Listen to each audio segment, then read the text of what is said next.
people. We're then cherry-picking our favorite villains and sprinkling them throughout our favorite locations. So you're going to get to play, I think, 34, 35 different heroes in and out of a non-linear story, Wow. may I hasten to add, a branching story, before you're going to get to Kang. And there are some twists and turns, right? There's some very cool things. Yeah. Working with Kurt just meant that we got to do something where the kind of design team and Kurt all kind of sat together and went, okay, what are we going to do? Let's do something really cool. Let's do something really exciting. And it was great to watch because you could see them pinging ideas off each other and go, oh, have you thought about this? Oh, we can do that. And add this character and add this location. And it just meant that it was this kind of really exciting story. We can't wait to show more of it because there's some really cool things in there. Yeah, and considering timelines, how are all these characters going to interact? That is one of the most exciting things. So, yeah, there's a Cowboy Captain America, right? Mm-hmm. An awesome version of Captain America. But because all this time travel and Kang's bringing everything in and out, and you've got Celestials in there and all sorts of weird and wacky stuff, you're actually going to have situations where you have two of the same character from different timelines in your playable party. You may have Spider-Man Noir with Spider-Man 2099, and obviously you have that interaction. They'll talk to each other, and there's that dialogue of, hold on, I'm Captain America, no, I'm Captain America. and it makes for some really, really funny, sort of amusing plot lines within the larger sort of narrative. It is an absolutely phenomenal game. Sounds incredible. Yeah. I want to hop into some gameplay. Should we do it? I think we should, right? Sounds like a great idea. All right, let's do it. Cool. Oh, I fell after you. I'm really excited to see what you guys have to show us here today. Thank you very much. Thank you. All right, so where are we starting, guys? Well, what we thought we'd do, does anyone want to see what we're kind of doing with the open world hub? Is that, I guess, that's what people want to see, right? Everyone at home is definitely going to want to see this, right? So, we have gone for an open world hub that is not just one. Lego Marvel Superheroes had Manhattan, okay? Our game here, Lego Marvel Superheroes 2, is set in a city called Chronopolis, which is Kang's brought all of these areas together. So, you'll have Manhattan. So Manhattan here is snowy. There's a very good reason why it's snowy. And that's because it's next to the mountains of Kunlun, which is next to a whole host of other different locations. So Phil's going to basically give us a tour as we're looking around. And it's beautiful. I mean, it just looks so incredible. Yeah, this is just a tiny, tiny piece of it. So when Phil's been playing around with Spider-Man Noir, impressive, which is one of a myriad of Spider-Men, by the way, in this game, because everyone loves different Spider-Man characters. But there is also, in sort of Chronopolis, you've got Wakanda, you've got Sakaar, which is where Thor Ragnarok is going to be set. You've also got various versions of Manhattan. We've got an underwater city. So I think what we can do is probably get Star-Lord to fly around. He might be a bit quicker. The time. Yeah, and the new storyline takes inspiration from Marvel's Avengers Forever comic series, as well as Marvel's Kang Dynasty, also called Kang War comic series. So kind of talk a little bit about that. Yeah. So the idea with Chronopolis is that it's a city that's been ripped out of time because it's basically Kang's way of having his fingers in all the different pies. And because of the way it's kind of pieced together, you can pretty much do like everything and go anywhere. Obviously not right this second, because Spider-Man's doing his own thing, right? Yeah. But the whole premise of this open world hub is that we're going to have a slice of everyone's favourite different location. Phil, can you go in the map, Phil? Is that working? Yep. Okay, so yeah, if we look in the map, this is a live map, so you can come straight out into the live map. And if Phil can move this round, technical issues, it's always wonderful. But we've got places like ancient Egypt, we've got Hala, we've got, like we said there, with Noir, New York. We've also got, up in the sky, Atalan. We've got Nowhere, which, for those that are familiar with Guardians, it's where the first Guardians movie was based. Yeah. But all of this is in one massive open world city. So if we can fly around, that's probably an easier way of doing it. Star-Lord. Oh, yeah. I blame Sharples for all of this. But if we can fly around, That's you'll be so able cool. to see. So this wibbly-wobbly thing at the side, this is part of the story. This is Kang kind of brings these places from their own time frames. And you imagine you've got something from medieval periods, you've got something from the future. Very early in the game, part of what you do is bring all these walls down to have this huge open world city. And you have got, like you can see here, all of these areas merge in together. Now this is obviously, the game isn't out until November. So we're working on piecing all of this stuff together. But this is the biggest and most ambitious open world we've ever had in a LEGO game. And the whole idea of this is that we've got a huge game of all the levels and the way the story unfolds, but we've got a massive open world, because what we have found is that people love exploring the open world and all the side quests and the funny little hidden rooms and all of the quirky bits of gameplay that reference Marvel comics and Marvel movies and everything that's great about the Marvel universe. Yeah, absolutely.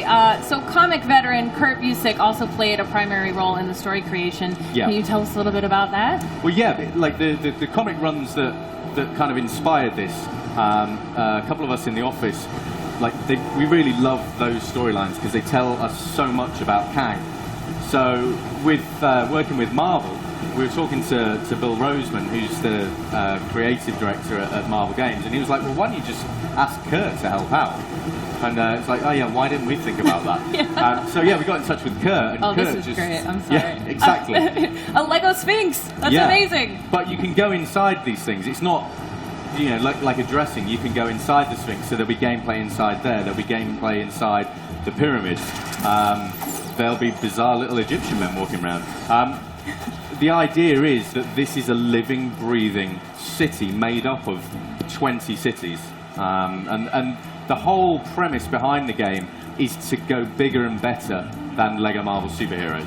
Wow. We want everyone that loved that game to, when they come to this game, be surprised. We want this to be surprises around every corner. So if I'm not mistaken, you guys actually have a new character to share with us, right? We do.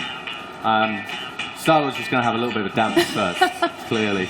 It's very fitting. Yeah, absolutely. And this is something that obviously we care about a lot at TT Games, is the personality. Absolutely. But yeah, if Phil can bring us in a quirky new character that's new to the game, and you'll see there's loads of hidden characters that are yet to be revealed. But what we're looking to do here is bring in one of my favourite characters who we're yet to put in. So we go across there. It's Lockjaw from the Inhumans, which to me is just a super awesome character. It's like, it's a dog for starters. However, a cute and cuddly dog from the Marvel Universe, he's not. He can teleport. He's an absolute fiend when it comes to destroying bad guys and everything else. But being able to go and dive into the Inhumans, as well as everything else that's in the game, they form a really, really key part of the story as you get further into the game. And yeah, it's a great character, and I think a lot of people will be really, really pleased to see Lockjaw in the game. I hope so, anyway. Absolutely. So we talked a little bit about how large of a scale this is for this game, but how does that compare to Manhattan from the original? So this is a difficult thing. If I'm in the office and we were obviously designing this, and the team are like, well, how much bigger is this going to be? It's like, well, just a little bit bigger. But it actually turns out it's like significantly bigger. But that isn't necessarily just because that's what we designed. We have a great art team that decided to add to this and add to this, and we're all Marvel fans, so it actually got bigger and bigger. I think in terms of actual real estate, it's probably 4 or 5 times the size. It's huge. And this is just like one tiny component. We're still obviously working on all of this.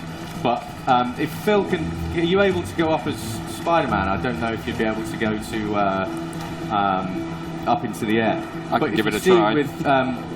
As you go in every area, each area has its own theme. So as you go into the noir area, everything darkens down and all the colors kind of desaturate out. When you go up into the sky, you'll find that, as you go near nowhere, you get all the nebula coming around. So every area has a distinct theme.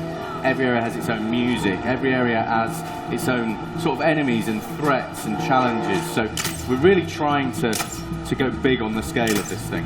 And it looks it. I love the attention to detail. So you talked about your favorite character a little bit, but do you have a favorite area maybe we should go check out that we haven't seen yet? Yeah, I don't know if Phil's going to be able to get there, but I love the fact that we've managed to bring Lemuria into the game. So, again, we wanted to add some depth to this. So, yes, up in the sky we've got Nowhere, and down below we have Lemuria, which is underground city. So if Phil just kind of nosedives down, we should, in theory, go down into Lemuria. And there's gameplay wherever you go. So when the game comes out in November, all of this is going to just be ram-packed full of gameplay. So in theory, if Spider-Man can swim down, you can see you've got a whole underwater city down here that you're going to be able to explore, and there'll be this I can't say who they are, but there's two characters I've always wanted to get in the game that are in this area. And you did. Yeah, so we'll reveal them obviously further down the line, but this is a great place to kind of find these characters. So it's going to be incredibly exciting when people come to play the final game. Wow. Well, let's check out another character. Do you have a favorite character? Personally, I'm really simple. I really like Groot at the moment. The team did an amazing job when they do. Groot has a transform. He actually managed to get some of Kang's technology. Oh, wow. So he can change from being like a full-size Groot, going down to the little small Groot that you see as the Lego minifigure that you get to run around as. The team did a brilliant job with that. And so he's currently my favourite. I spent ages just running around Chronopolis as baby Groot. So. Oh, wow. Can we see any of that now? Fingers crossed. The joys of wireless technology. Exactly. Love it. Well, this will be really cool. This is a good challenge, being able to do this underwater film. Yeah. So we've never tried it. So very brave. There you go. There we go. Give it up. Come on. Yeah. Who doesn't love baby Groot? Yeah, absolutely. Okay, that's adorable. Yeah, it's. But the thing is, these are just a handful of the characters that are going to be in the game. And the team are just absolutely killing it, adding more and more and more characters.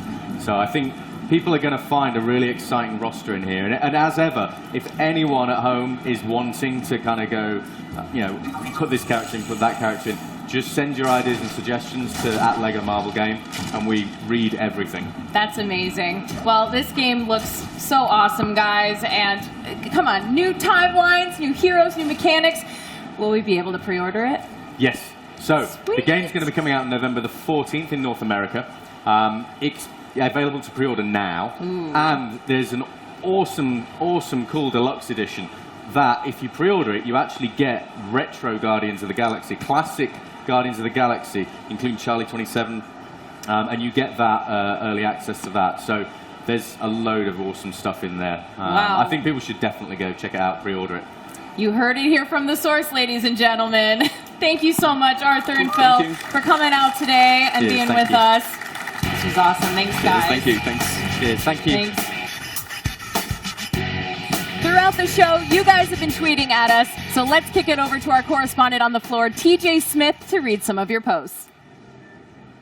Thank you so much, Katie. I am here in front of the Lego Marvel Superheroes 2 booth at E3, and everyone is super excited. We've got long lines everywhere. I hope to interview some of these people later on this week, maybe, but for now, we're going to go to social media to see what people are saying online. If you want to tweet us, use @LegoMarvelGame or #LegoMarvel2, and you might just get featured in the stream this week. First up, we've got @GameUnboxingReviews saying, "Who's hyped for Chronopolis? I know I am. I'll be happy either way, but I'd love to see Noir, 2099, and Lumeria. #Lego Marvel Superheroes 2. They're talking, of course, about the new areas of the map that are going to be unlocked, alternate versions of Manhattan. It's going to be very exciting when the game comes out in the fall. Next up, we've got @Continue, K-I-N-Tinue, says, "Didn't know that Spider-Gwen was going to be in #Lego Marvel Marvel Superheroes 2. Gah! So much excite! Hashtag E3 2017. Talking, of course, about the new characters that have been announced for this game. If you want to find out if your favorite Marvel character is going to be in the game, just look a list up online and you'll see.